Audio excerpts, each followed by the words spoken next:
pakai indeks variabel tunggal atau indeks variabel gabungan.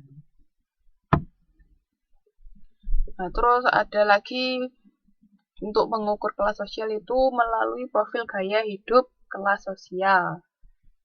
Jadi ini biasanya peneliti konsumen di Amerika telah menemukan bukti bahwa di setiap kelas sosial ada faktor-faktor gaya hidup tertentu. Jadi yang cenderung membedakan anggota setiap kelas. Jadi kira-kira yang gaya hidupnya mewah itu orang yang status sosial ekonominya tinggi apa rendah?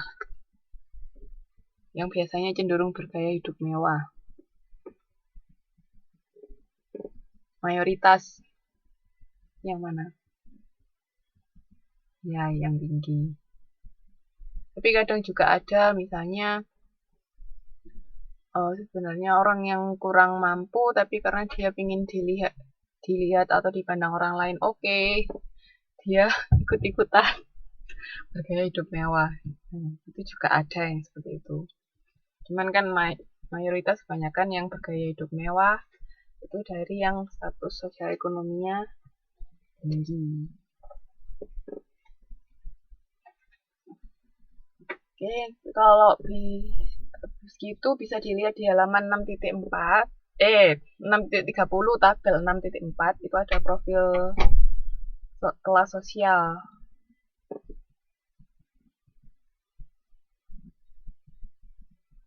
Kasta bisa. Sebenarnya nggak hanya kelas ekonomi sih mas, macam-macam kan tadi bisa berdasarkan pendidikan.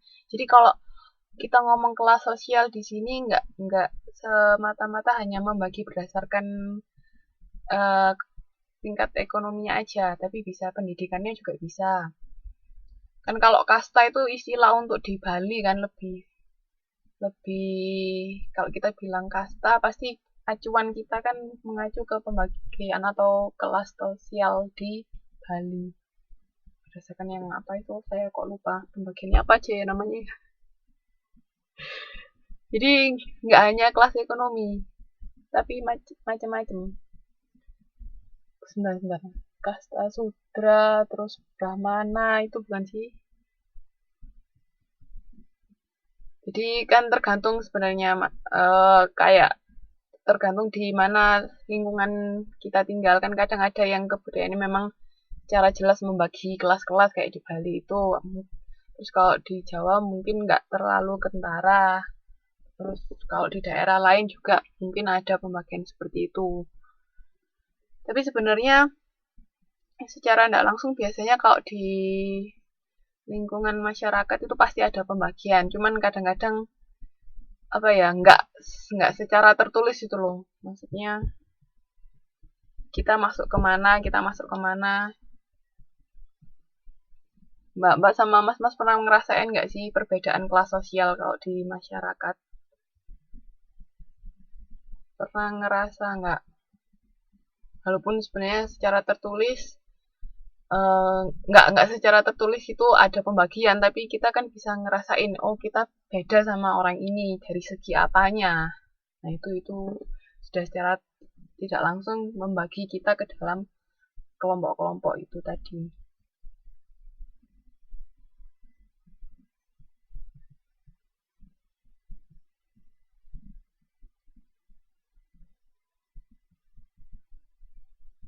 Dan orang kan cenderung kita bergaul dengan orang yang memiliki kesamaan sama kita. Biasanya kan kita lebih nyaman kalau kita bergaul sama orang-orang yang memiliki persamaan. Ya walaupun nggak menutup kemungkinan juga kita bisa bergaul sama semua. Kan lebih baik memang bisa bergaul sama semua. Cuman kayak misalnya yang lebih dekat itu yang keseharian ini kita lebih tahu dan biasanya kan lebih sama kayak yang kita bahas sebelumnya kayak di kelompok-kelompok itu kan kita kalau kita bergabung ke suatu kelompok itu karena kita merasa sama dengan mereka kan makanya kita bisa kadang-kadang lebih nyaman untuk berkumpul sama orang-orang yang ada dalam kelompok tersebut seperti itu. Oke, ini profil-profil kelas sosial. Ini macam-macam kayak misalnya kelas atas atau perkumpulan country club. Jumlah kecil keluarga yang telah betul-betul mapan. Para dokter dan pengacara yang terkemuka. Nah ini nih. Ini pembagian lebih jelas. Siapa yang masuk mana, siapa yang masuk mana.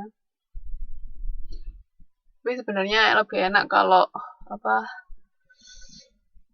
kalau kita menjalani hidup tanpa mikir kelas sosial kan. Maksudnya bisa sama siapa aja bergaul lebih enak. Ya enggak. Kita sama-sama orang, sama-sama makan nasi, sama-sama bernafas. Cuman kan ini kita mempelajari ini kan untuk memudahkan, maksudnya ini membantu kita dalam proses segmentasi, terutama bagi yang bergerak di bidang marketing atau pemasaran, itu lebih gampang. Kan karena kayak yang dulu pernah saya jelaskan, kalau suatu perusahaan dia nggak mungkin bisa mencakup semua pasar, ya kan? Karena kan keinginan masing-masing individu itu kan macam-macam, dan dari sisi perusahaan kan memiliki keterbatasan, jadi nggak mungkin bisa memenuhi semua kebutuhan dan keinginan semua kelompok masyarakat. Makanya dia fokus ke kelompok mana yang bisa dipenuhi keinginan dan kebutuhannya. Itu. Uji. Ada yang mau ditanyakan sampai sini? Mas Didik kayaknya dari tadi ngetik deh, tapi kok nggak muncul-muncul. Udah yang mau ditanyakan Mbak, Mas?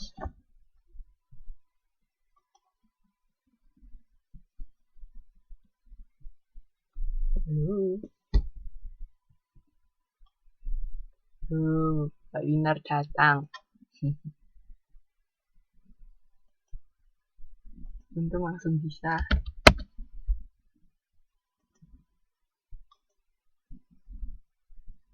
Ada yang mau ditanyakan Mbak, Mas? Halo.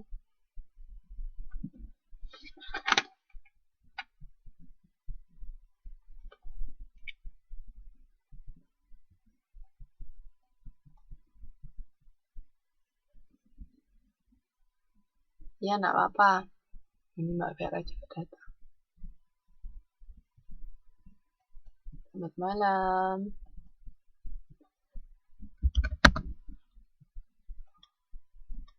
Oke. Gimana, ada mau ditanyakan enggak? Enggak, saya lanjutkan ya.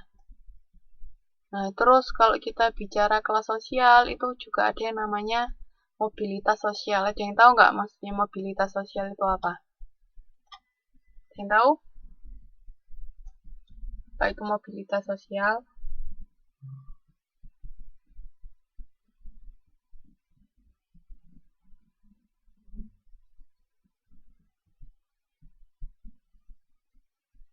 Mobilitas.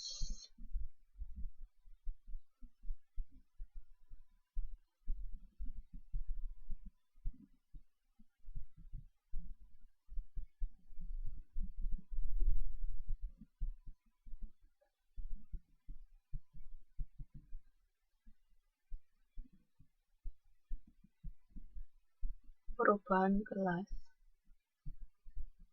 Perubahan kelas apa?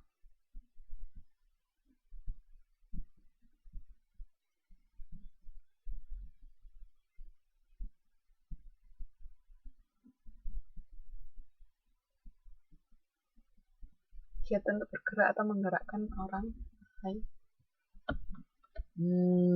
Ada lagi yang mau jawab?